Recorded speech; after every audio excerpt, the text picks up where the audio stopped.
What's up, everyone, and welcome to another edition of Processing Blue, where what do we do, Mike? We process blue for you.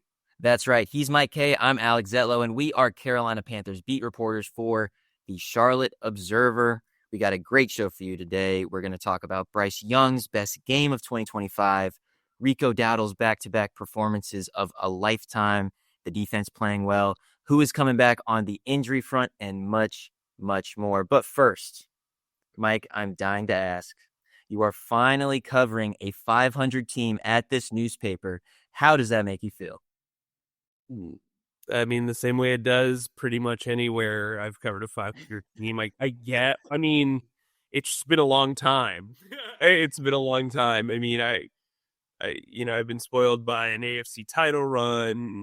3 out of 4 seasons in Philly was a playoff run. So, this is an interesting wrinkle in what I've covered. I don't know. I mean, I still remember the Wilkes 6-6 run. So I guess, right. I don't know. I mean, it's all pockets. Now, the big one will be this weekend. Can they get over 500? I think that's the one where you're kind of like, oh, okay, that's kind of interesting. And so I think, it's groovy. They're getting into a groove, and, they got a 2-game winning streak, but they can't do what they did last year when they had a 2-game winning streak and feel themselves and then offer up a big letdown. So we'll talk about that later in the podcast, but that's the fine print on this 3-3 start is cool. Get to 4-3. Right. They proved that they're a 500 team for the first time since November 2021, the Cam Newton I'm back game. And now next week they got to prove that they are a winning team, which hasn't happened for a long time as well. But before we get into the Jets game, let's recap this Cowboys game, which was, like, from an offensive perspective, let's dive into the offense, was a really productive day. We're going to talk about Bryce Young and Rico Dowdle, just running down their days real quick. Bryce Young, 17 of 25 for 199 yards, 3 touchdowns, 1 interception, a passer rating of 114.8. And that pass rating is really only diminished because the ball bounced off of Teteroa McMillan's hands and caused an interception. You got Rico Dowdle's day, 30 carries for 183 yards, 4 receptions for 56 yards and a touchdown. That's 293 yards from scrimmage. Mike, he is now the 5th.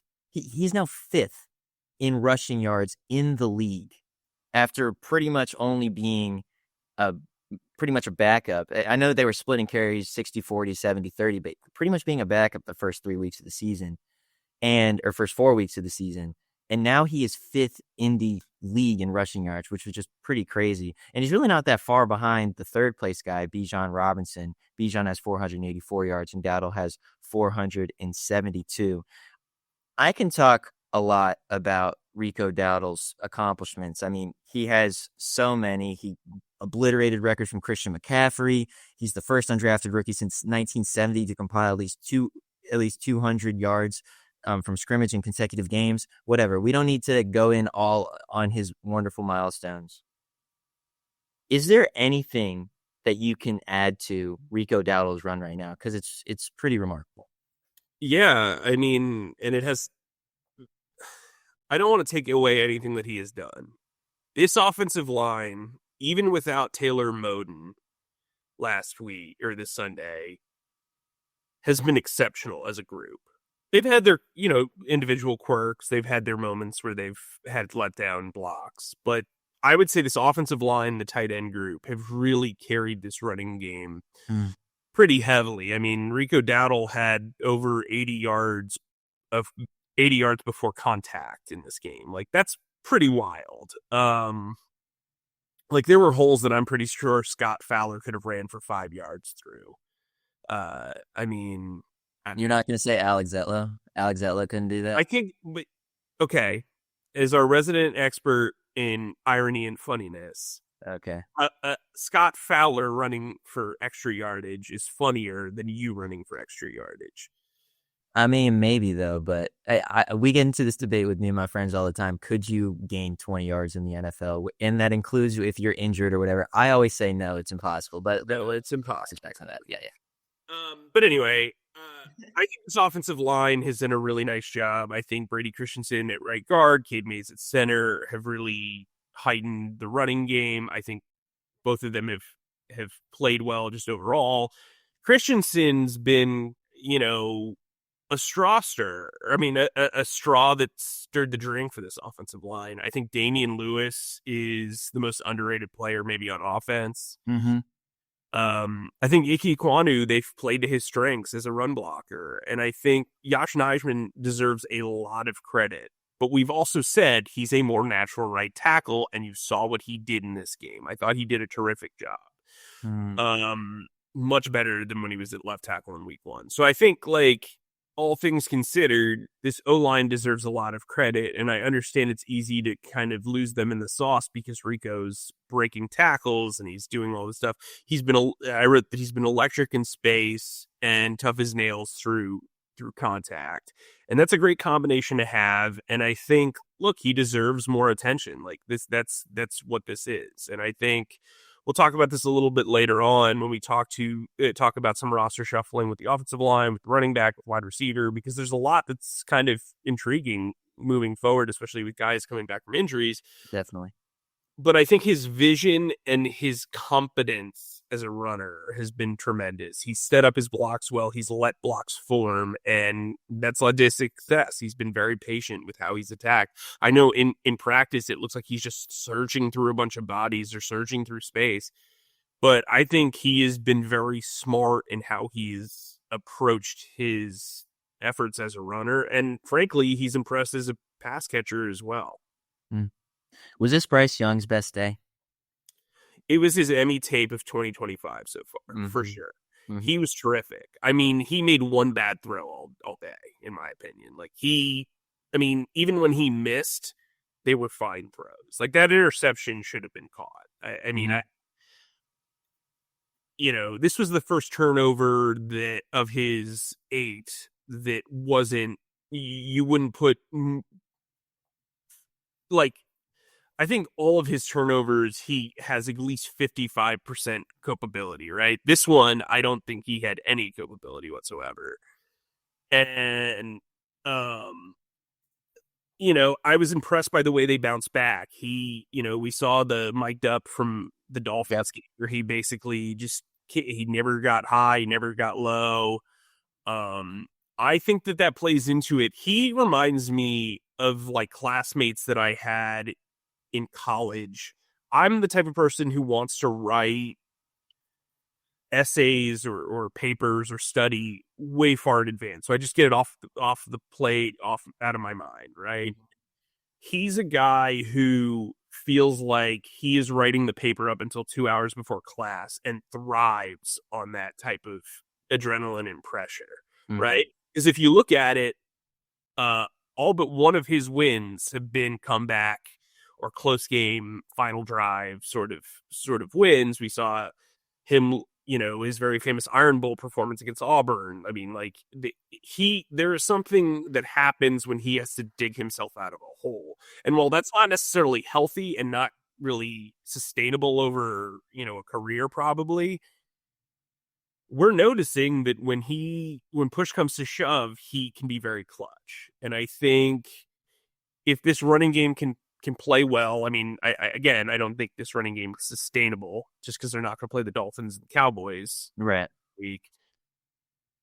I think he showed you that he can we talked about it last week, that he's not raising the offense or whatever. And I think the running game made it so that he could perform at a different level, right? Play action fakes, performing an empty, so you could sell out on certain things. So you think, maybe he's going to run.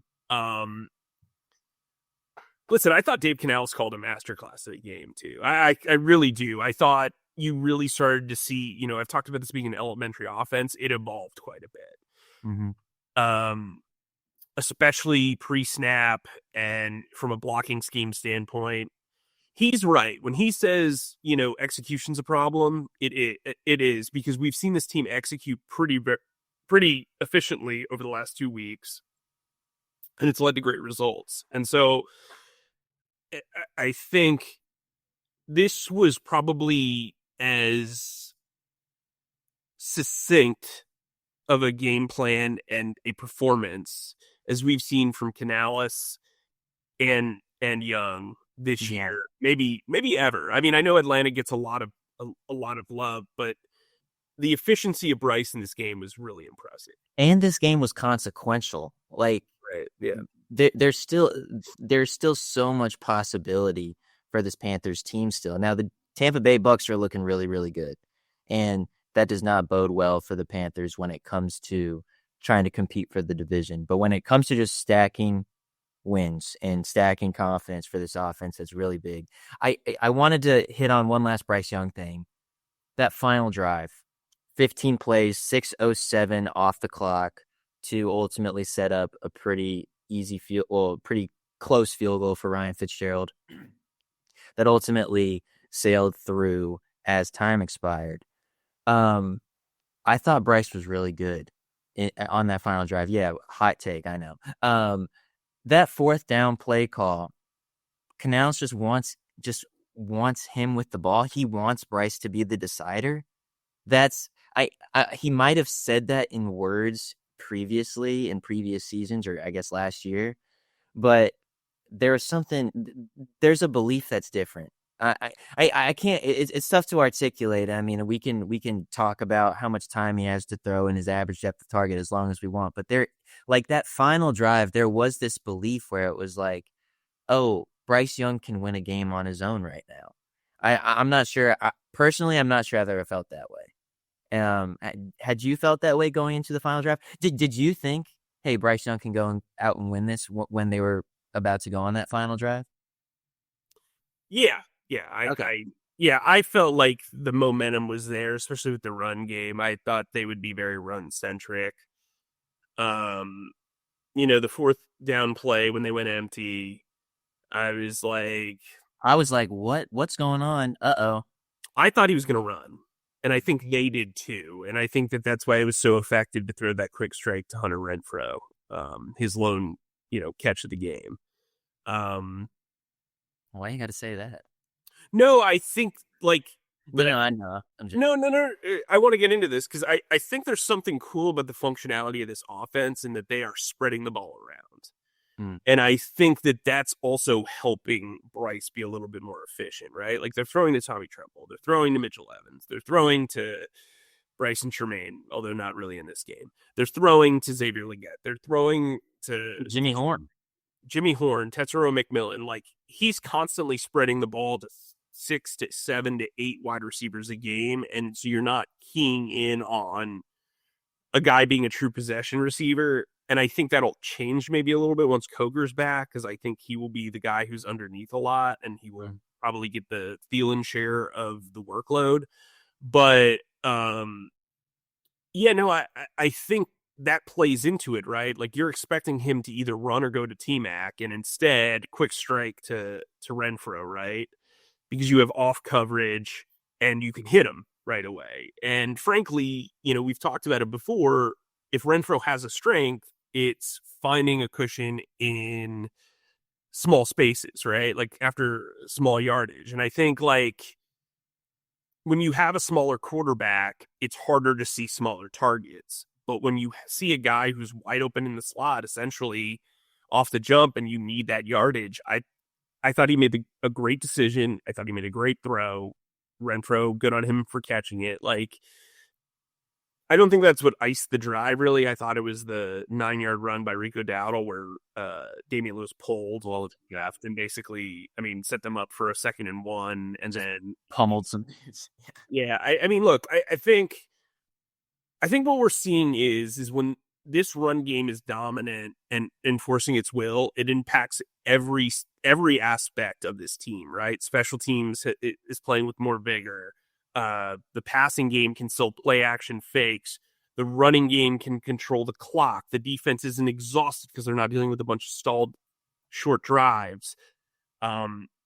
even the passing defense after a while can catch up because the pressure is on the other team, right? Like, it's one thing to give up a bunch of yardage in the second and third quarter, but when it comes to crunch time, who's tired? The opposing, or bewildered, the opposing team, right? Because the other team is running the ball. They're not able to create momentum. They're on the sideline for a really long time. And so that plays into the defense. So look, I can't praise the offensive line and the blocking enough, but I think Bryce Young had himself a day, and Dave Canales deserves a lot of credit. Yeah. Love what you said about how this run offense impacts the rest of the team, because the Panthers have won the last 2 games by running the ball well and then stopping the run. And if you can do those 2 things, that's about as sustainable of a trend as you have in the NFL. Just to put some numbers to this defense, the Panthers now are 10th in opponent yards per game, in allowing opponent yards per game. They are only giving up 308.3 yards a game, which surprised me. They are 12th in third down conversion percentage. They're letting teams get their third down conversions 38.24% of the times. I thought that those 2 stats were nuts to me when I looked them up this morning. The last 2 games specifically, they've only given up 50 rushing yards, 19 against the Dolphins and 31 against the Cowboys. I know that a lot of these numbers, particularly the scoring defense, was going to be inflated a bit because of that shutout win against the Atlanta Falcons. But like, these are yardage totals. These are like legitimate like stats. I mean, that weren't particularly impacted by that Falcons game. And I asked Princely Umanmielen yesterday, I was like, could you imagine that this defense week 1 could go on a streak like this where they're playing this well and playing the run this well? And he was just like, man, I look back on week 1 and I don't even know how that happened. I don't even know how that 200-yard game happened, because this is who we are. And I don't know, Mike. What, like, is it a scheme thing? Is it just a basic execution thing? They're finishing tackles, they're setting edges, they're filling gaps. Like, I saw you in the locker room talking to Nick Scott for a while. Has it been a safety thing where they're coming up and doing their crack, replace fundamentals, all these things? Like, do you have an answer for why this defense is so good against the run against these last 2 teams? Well, I think the corners are playing their part in it. Like, you're seeing them fill gaps. You're seeing them be pretty engaged in the run defense. Like, J.C. Horn, even, in that first drive, you can kind of see him tentatively set the edge. And I think, there's a buy-in. I think this team knows that when they stop the run, they put the offense out of sequence. And look, I mean, when you can't pick up rundowns early, when you can't pick up rushing yards early, you're going to be out of sequence. So you're in 3rd and 7, or you're 3rd and 8, or what have you. And so your likelihood of getting a first down is significantly less. And remember, we've talked about this. This scheme favors cornerbacks and coverage. So if you can be a run-stopping team on 1st and 2nd down, you're going to have a lot of success on 3rd down, because teams don't need to pick up a small chunk of yardage. I think Derek Brown's been sensational. I think A'Shawn Robinson has been versatile and very effective. Nick Scorton, I got to tell you, every time I watch him, he is in the right spot.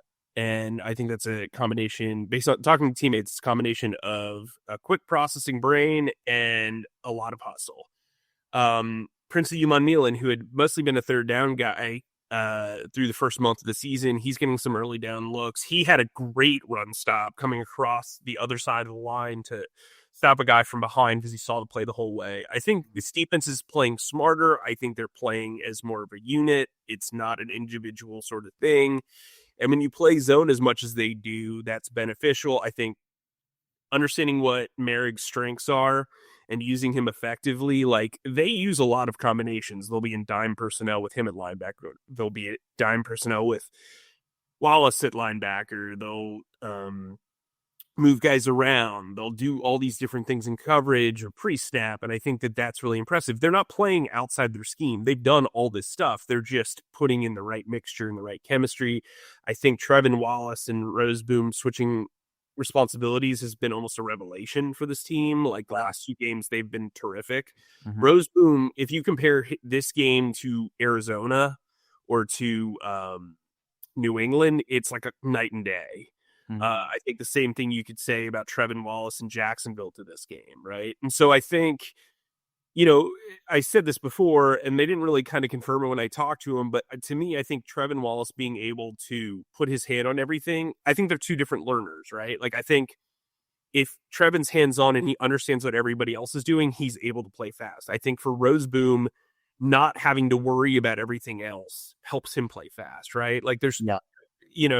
not everybody learns the same way, not everybody functions the same way, and I think that's been to their benefit. I mean, I think Ejiro Evero deserves a lot of praise. I mean, I think, yes, he deserves his lumps too, but I think he's really, if you watch the games, he's putting guys in positions to make plays. I think everybody's kind of stepping up. This defense that they've put a lot of money into this offseason, all the new guys are stepping up. Patrick Jones has played relatively well. I think, Scorton and Uman Milan are future stars in this defense. And I think, early on, the coverage issues were pretty bad.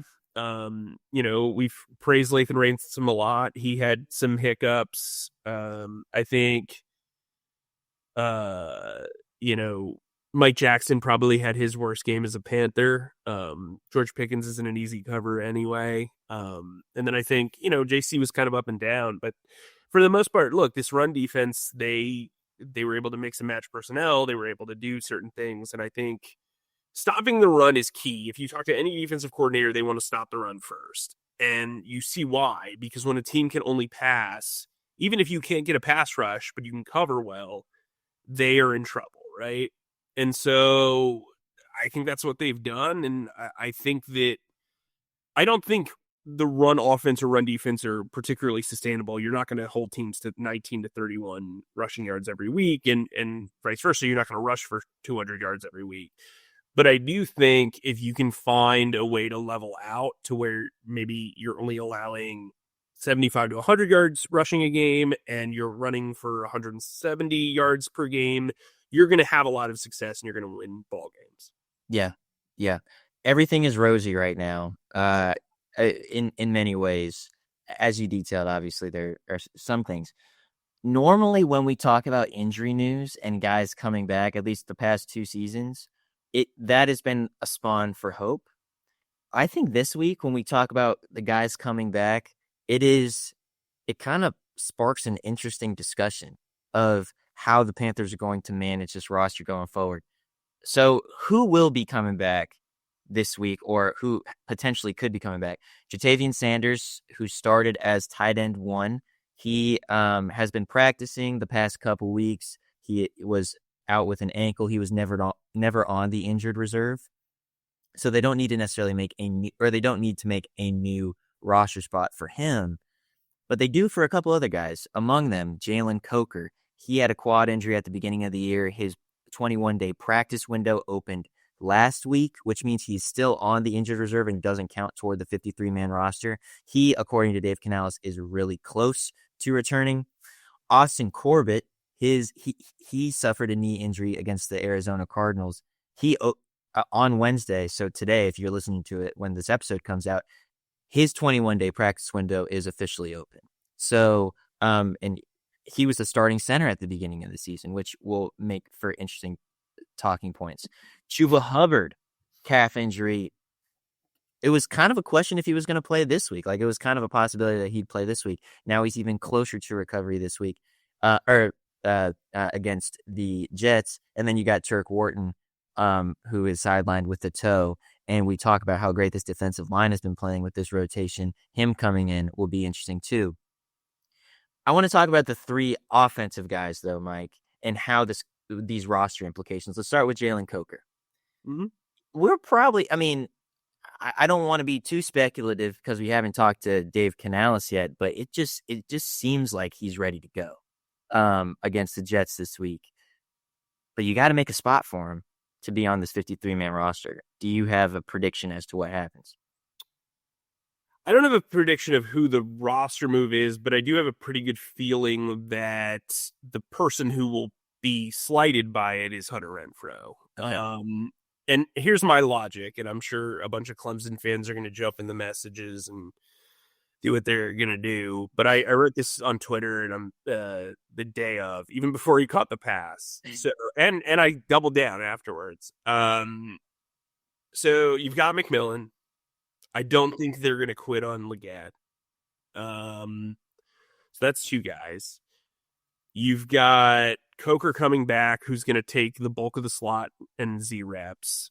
And I'm sure he and Leggett will flip-flop quite a bit. So there you go. So those are your top three guys.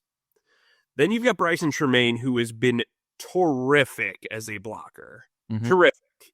He's even getting praise from like Dan Orlovsky. And he's also probably their second best special teams player.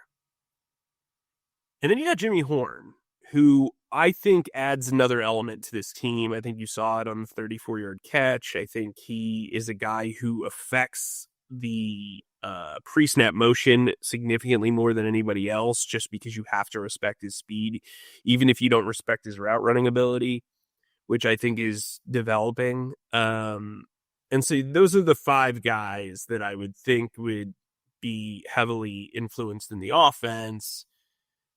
Yes, Hunter Renfro's been the safe punt returner. Yeah.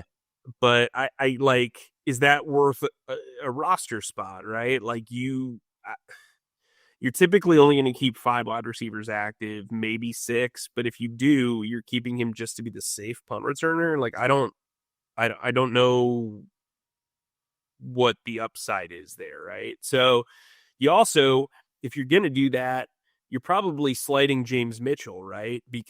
Or DJ Dallas, right? Like, so if you're keeping a 6 wide receiver, you're either keeping 3 tight ends when Jatavian Sanders comes back, or you're keeping 3 running backs. Mm-hmm.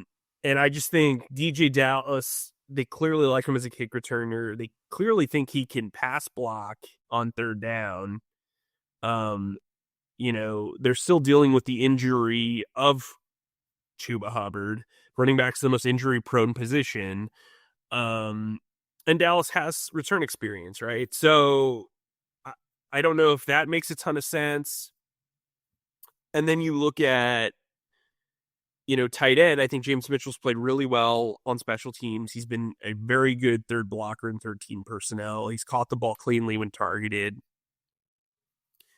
I don't know. I would rather have 4 tight ends or 4 running backs than 6 wide receivers. Mm-hmm. And so, especially with the way they're parsing things out. And so, I don't know. I mean, I'm not saying that's the logic. I don't know if that's the right decision. None of us really know. I mean, nobody can figure out this team, let alone out. Just generally. Yeah.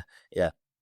So, I mean, yeah, I would think that Renfrow would get the short straw on this one. And I mean, he's been fine enough. I just think he's been so slow against man coverage, and you're going to face that pretty regularly. I think he's not been particularly effective as a move the ball type of guy. And I think, you want to open up reps for Coker. That's the reason why you traded Adam Thielen, is you thought Coker could be that, possession wide receiver. And so now here's his time. Now, maybe they keep 6 active for this game just because, you are monitoring whether Coker has the endurance and all that stuff. But to me, long-term, I think Hunter Renfrow is the guy who's going to take the brunt of this, because you have to have Tremaine on special teams. He's just too good.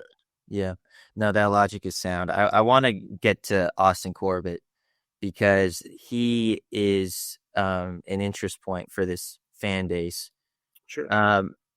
His 21-day practice window opened on Wednesday. And so here's the starting offensive line last week against the Cowboys. From right to left, Josh Nijman, Brady Christensen, Cade Mays, Damian Lewis, Ike Ekwonu. 3 of the 5 guys last week were not starters. Now, we know that Taylor Moton, right tackle Taylor Moton, will likely play, or at least that's what Dave Canales indicated to us on Monday, as he's battling back from this elbow injury. But still, that's the offensive line that you're rolling with. Austin Corbett comes back into the mix if he gets healthy after starting at the center spot to begin the season. What happens here? Do you immediately replace him with Cade Mays, who has done really quite well and has seen this offense? It has been supervising this offense as they've really taken off. Do you against starting with the Falcons game and then so on? Do you put Austin Corbett at right guard? That's his natural position. Let's not forget that. That's where he made his money in Cleveland and in where he won the position he played where he won a Super Bowl with the Rams and where he was among the best players for this Panthers team when he first got to Carolina. Do you move him to right guard and keep Cade Mays at center? But Brady Christensen's playing well at right guard. Or do you just not worry about it for the moment because Austin's going to need some time? He's probably going to use most of that 21-day window before he gets activated.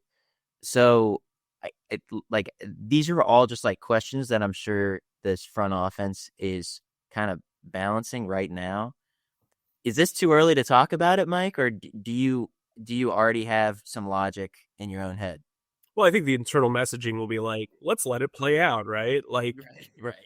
Yeah. I got a mailbag question: is Cade Mays the future at center? I said it's a wait and see thing, right? The small sample size of 4 games is really not something you could be let's crown the guy. Offensive line has its ups and downs, and I think right now, if you said Austin Corbett's coming back onto the field tomorrow as an active player, I would say I wouldn't move Brady Christensen or Cade Mays out of this lineup. Not for anybody, not even for Robert Hunt. I really think they've found their chemistry there. Now, let's say, Dave Canales said something to the effect of he thought that Taylor Moton was only going to be sidelined with the elbow injury for a week.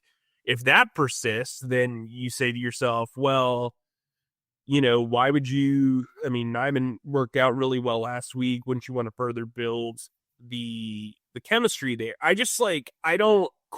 Had Corbett been playing lights out before he got injured, I'd feel a little more intrigued. I don't know, man. Cade Mays, when he has been in there, the offense has really flowed effectively. The pass protection communication seems really fluid and really good. Yeah, I'm not moving Cade Mays outside of 2 bomb performances in a row. If that. I think Cade Mays is the guy, especially if they're going to run the ball as frequently as they want to. He'd be the guy. I think right guard, I think Brady Christensen's played phenomenally the last two weeks and really in both points of the spectrum.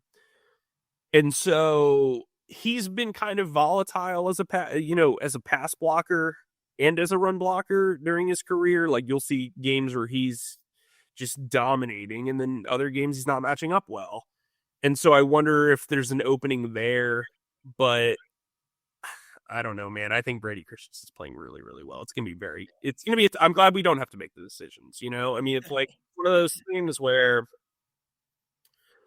if Christensen and Mays keep playing this way, then it's well, then what do you do moving forward? It's just, you don't want to get ahead of yourself, but they're playing really, really well. And like I said earlier, Damian Lewis and Ike Ekwonu are playing really well on the left side.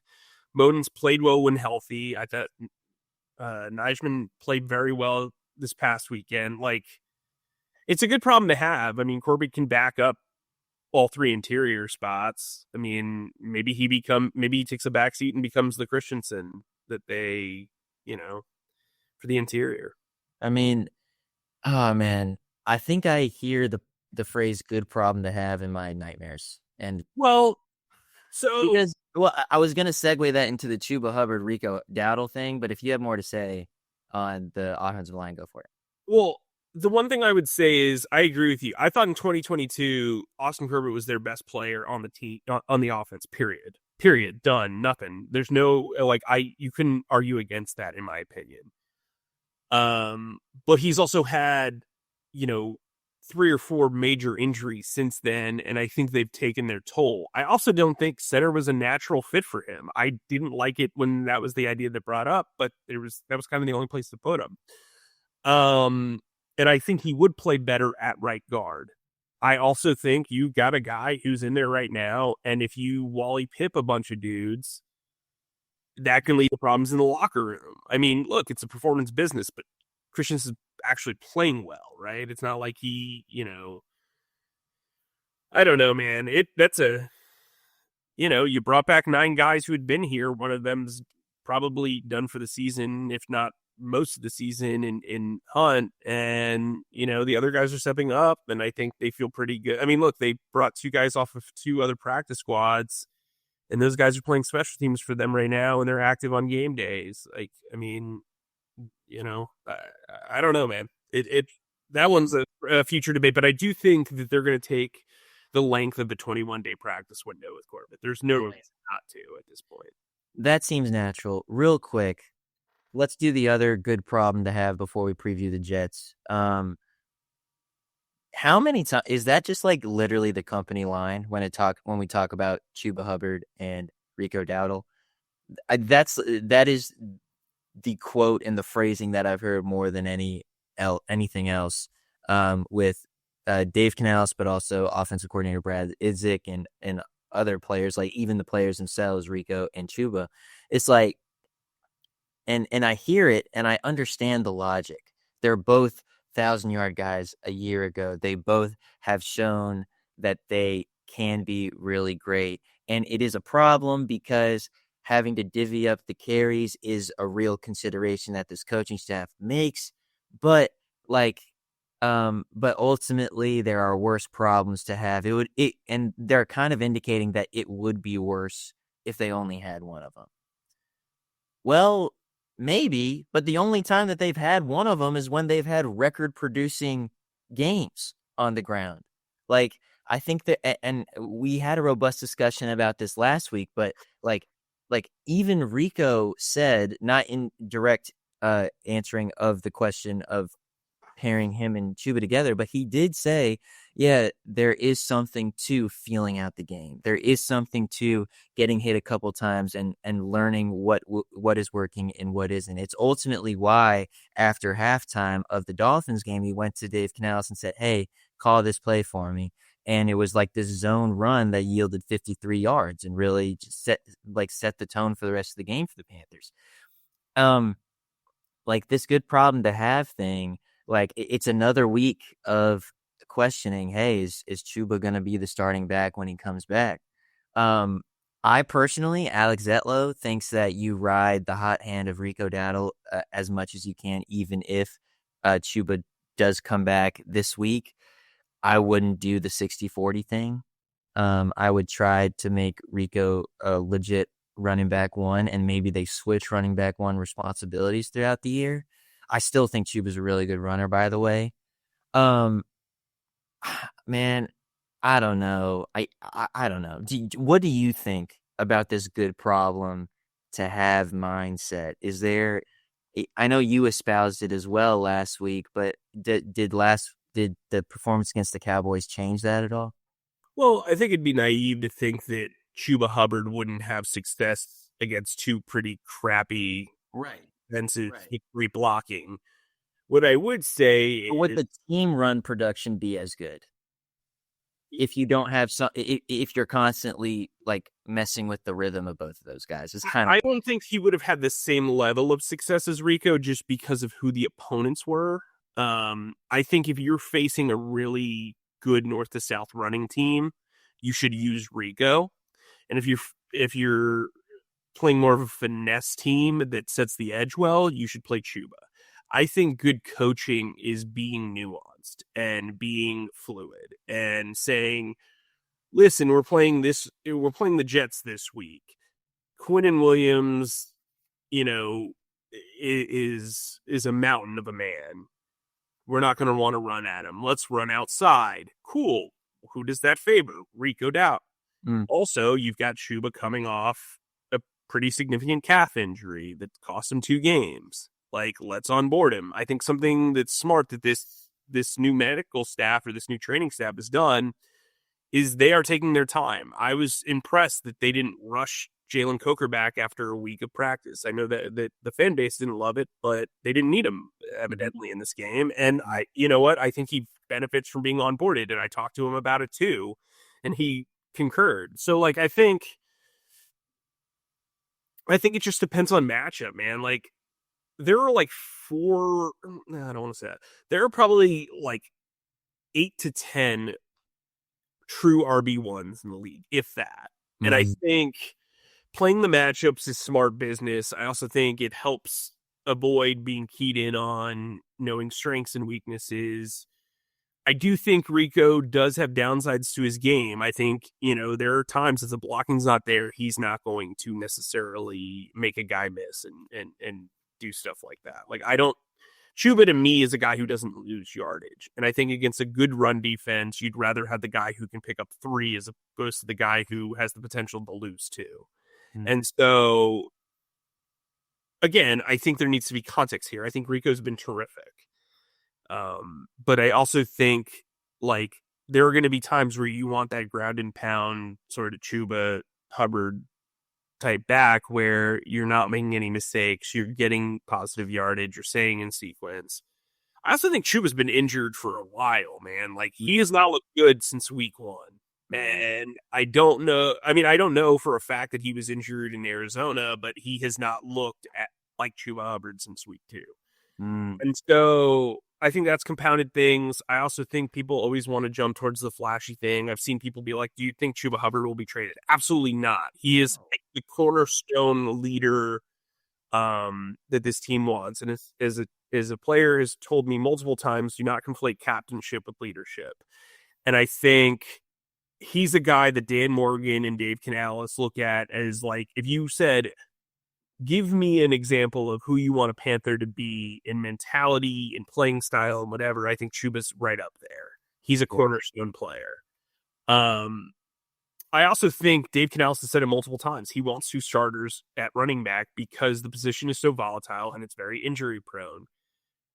We've seen Rico Dowdle. Yeah. We've seen Rico Dowdle tighten up because of his calves. He's had to take a blow, right? And as good as ETN, I think, has been in his minor role, Chuba Hubbard is a better player right now. And I think, like, again, I've covered a lot of, like, I don't want to say flash in the pan guys, but I've covered a lot of guys who have surged for like 2 or 3 games and then fallen in the background once teams figure them out. I think having these 2 starting running backs is a blessing for this team and truly a good problem to have because they can do other things, right? Like, I'd never bought the whole, like, they've got similar styles. Yes, they're both violent runners. Yes, they can take a hit and they churn. They're different styles, in my opinion, and I think they complement each other very well.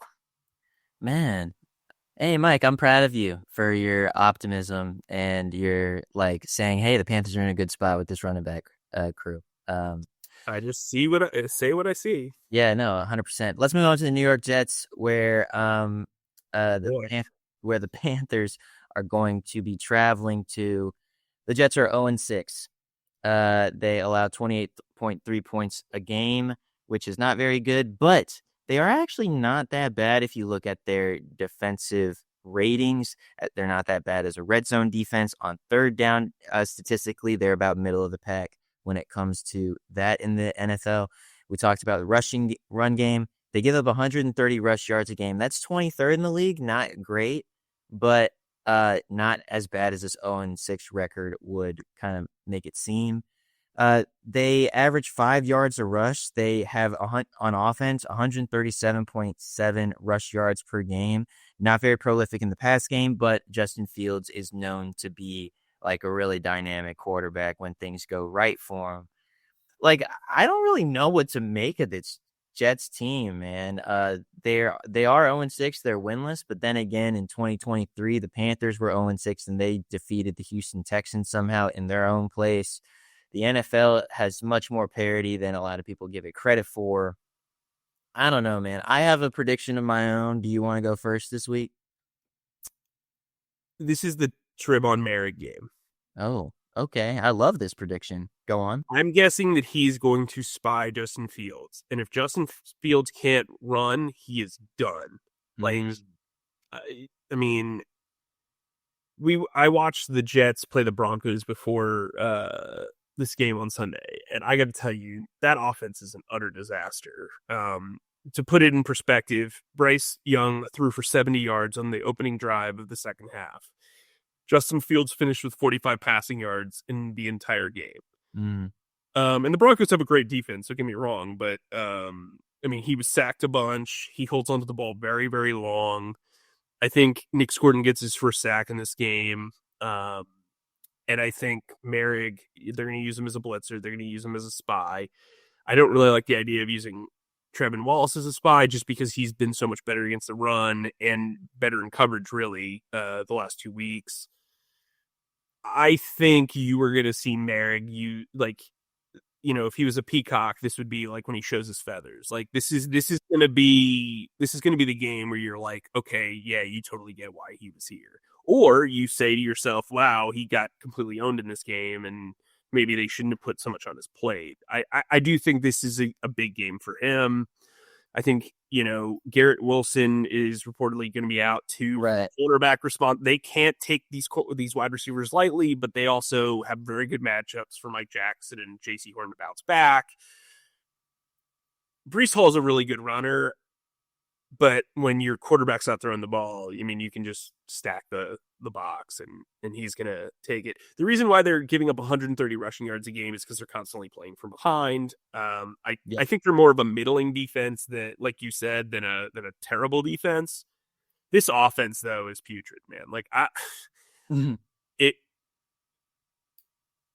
don't think this is going to be a 31 rushing yard game, but I think they can hold them under 120 rushing yards. And I do think, listen, if they can clamp down on the pass and make this team one-dimensional, they have no answers. The offensive line's banged up.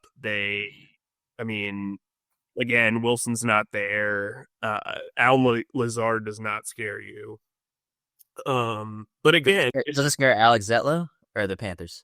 I mean, it shouldn't scare either. This has all the makings of a massive trap game. And I worry that they're going to lean so heavily on the run and maybe that gets stopped early and then it becomes like a passing window for them. Remember, I mean, they still have Sauce Gardner. They still have all these. I mean, they do have talent on defense. Like Jermaine Johnson's awesome and he's just coming back from injury. So like, they're going to put up a fight defensively. We know that. We know this game's probably going to be big for Wilkes, right? Both on his current position, but also there's the history, right? Mm-hmm. Offensively, they're dog dudes. Like, if they score more than 20 points, I will be stunned. I'm trying to look at their average is. I just had it. Where to go? Points per game. So they average 20.5 points per game. I would be stunned if they hit that mark.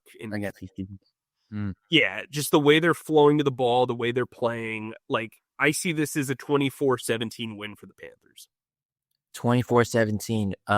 We're very similar. I think it's a 21-14 win for the Panthers because, to your point, this does feel like a trap game. To your point, Bryce Young is 1-15 in previous road starts, which is tied for the worst all time in the NFL. I think he's going to get a win to ultimately help take some of that weight off his shoulders. But hey, you got to prove that you can win on the road. And I think they will do that. Mike, I think we did a great job with this podcast. Anything else that we missed before we hit this outro? So last week I called that. I don't remember if it was on here or somewhere else. I definitely said on here that T-Mac would get his first touchdown. You did. And I think I said that he would get 2 of them. I'm trying to remember if I said that on. Zach, do you remember if he had 2? Zach Dennis, our producer, is verifying right now. But I ultimately Zach says 2. Zach says okay. So I said so. Here, I'm going to call my shot again here. Okay. Mitchell Evans and Tommy Tremble will both score touchdowns in this game. 2 tight end touchdowns. This is going to be a tight end game, I think. Okay. And that's just because, why are you feeling that? You think the Panthers will be in the red zone a lot? I think for one, Sauce Gardner is going to be a tough challenge for McMillan. Sure. And I think Jalen Coker's making his way back, but I also think Jalen Coker coming back opens things up for the tight ends. I think the way the running game is, linebackers are going to have to buy into play action fakes, so are safeties. I think in the red zone, we're seeing that Bryce has a lot of confidence in his big targets. I think Mitchell Evans is... I got to tell you, it's night and day with Mitchell Evans from training camp. He was not playing particularly well in training camp, but it seems like he's a gamer and he is playing very, very well. Yeah. I think Tommy Tremble is a guy who's been vastly underrated throughout his career. People try to compare him to Ian Thomas. I don't think he's that guy. I think he's going to earn a bunch of looks in this game because of how well he blocked the last 2 weeks. Yeah. And so I think he's going to be on the field a lot, and I think they're going to have Jatavian Sanders out there, and I think it's going to open things up for both the other two guys who are going to be the more traditional tight ends. Well, you heard it. Mike is calling his shot, and we're out of here. Thanks, as always, for listening to our pontifications on all things Panthers with Mike K and myself and our wonderful producer, Zach Dennis. Please subscribe and follow us on Spotify, Apple Podcasts, or wherever you get your podcasts by searching Processing Blue. And if you watch us on YouTube, please subscribe to our YouTube channel and click on the bell icon to get notified whenever new episodes drop. And finally, please be sure to stick to charlotteobserver.com for all of your Panthers needs. Mike, stay humble, stay creative, and keep processing. That's a wrap.